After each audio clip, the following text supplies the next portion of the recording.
Welcome back to the channel. This is the Black Man's Therapist. If you're new to the channel, subscribe, like the video, and comment below any concerns, comments, or discussion points that you might have. This channel is for Black men in particular that are looking for self-development,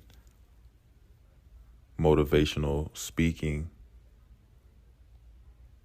and just to have someone understand who they are and where they come from and the day-to-day issues that we have.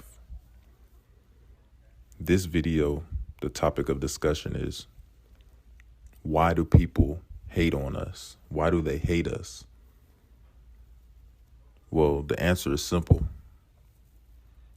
They hate us because of our influence. They hate us because their insecurities are magnified when they see our success, when they see our happiness. They look at us with insecure eyes and covetous eyes. They want to be us. They want that spiritual connection that we have with the Most High, but they can't have it because we were born for this. We were born to succeed. Even through all the trials and tribulations that we go through, we always find a way out. Now, some of us might not have the discernment to realize when people are hating on us, because people can hate with evil eye. People can hate you just for the way you dress, how you look. And if you don't have the confidence or the self-love, the discipline to understand when someone is trying to bring you down because they are insecure, then you'll end up just like them. They'll take the light out of you.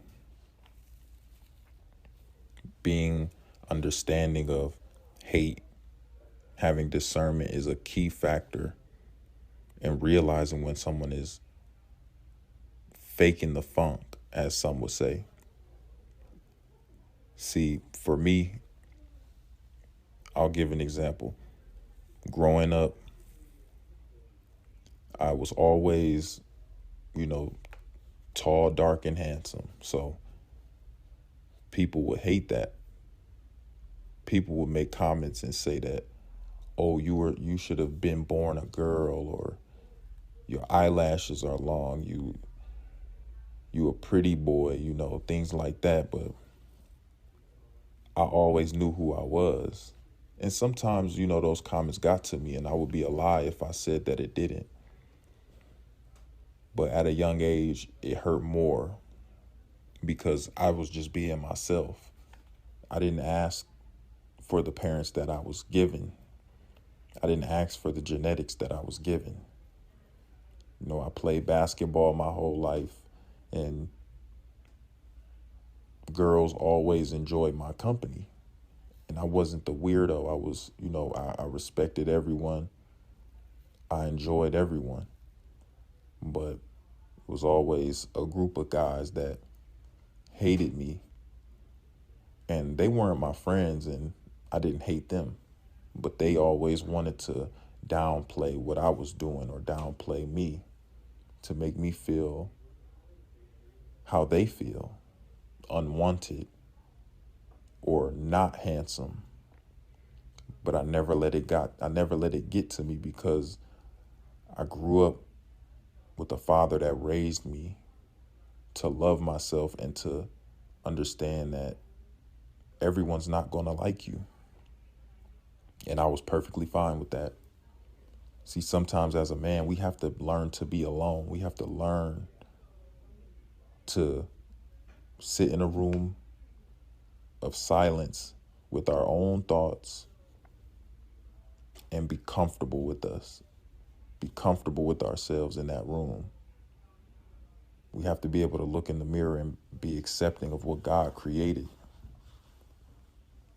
You can't go off of social norms and, oh, well, this person is around a lot of girls, but that doesn't mean that you aren't handsome. That doesn't mean that your confidence should dwindle, because all you have to do is take the necessary steps to build self-confidence. Like in the last video I posted, you have to work out, find ways to better yourself, because if you feel bad inside, I don't care what you look like, you won't feel good on the outside. So you have to clean up your mind, you have to clean up your spirit, you have to clean up the inside first, and then the outside will show. Go to the gym, work out, run, be active. Those things will boost your confidence. Those things will ultimately bring more haters. So that will never go away. Hate is inevitable. The world is ran by hate. The world is ran by insecurities and ways that people want you to think how they think or feel how they feel, when that is not reality. Hate can be a destructive thing to someone with low confidence. People will look at you and wish they could have what you have, your life. They could throw evil spirits toward you without even speaking to you, just because of how they feel on the inside, because the spirit is stronger. This is more magnified than the physical realm.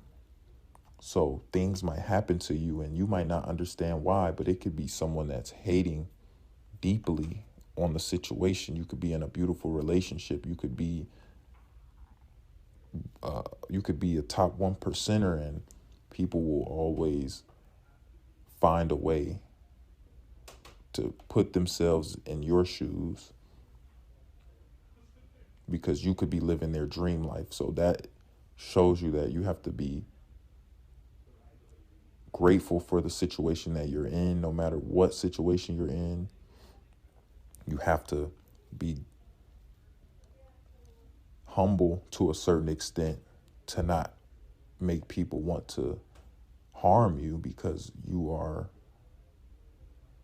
to them, such a staple in the community, or a staple in, your life. You have things all put together, and they can't understand how they can't get things put together in their life. So just be careful with who you surround yourself. Be careful with people. Always prove a friend, as the Bible says. Don't just hang around anyone just because the scene looks good, or this person got money, or this person has girls around. You have to learn how to move alone. You have to learn how to lead yourself. Make people follow you. Don't force it, but be yourself day in and day out. Don't veer off. Don't be a follower. And you'll find your people. You'll find the people that genuinely want you to succeed, the people that really want you to have better in life, because they'll be aligned with the things that you want. They'll be aligned in the industry that you're trying to get into or in already. So just remember that when someone is hating on you, this is a magnification of their insecurities, because they want what you have. But God gave you what you have, and he gave them what they have. They just haven't learned how to be confident in what they have. They haven't learned how to be grateful for what they have. And in turn, it will destroy them. So that is it for the video. Please leave a comment below, any comments that you might have. I appreciate the support. This is the Black Man's Therapist.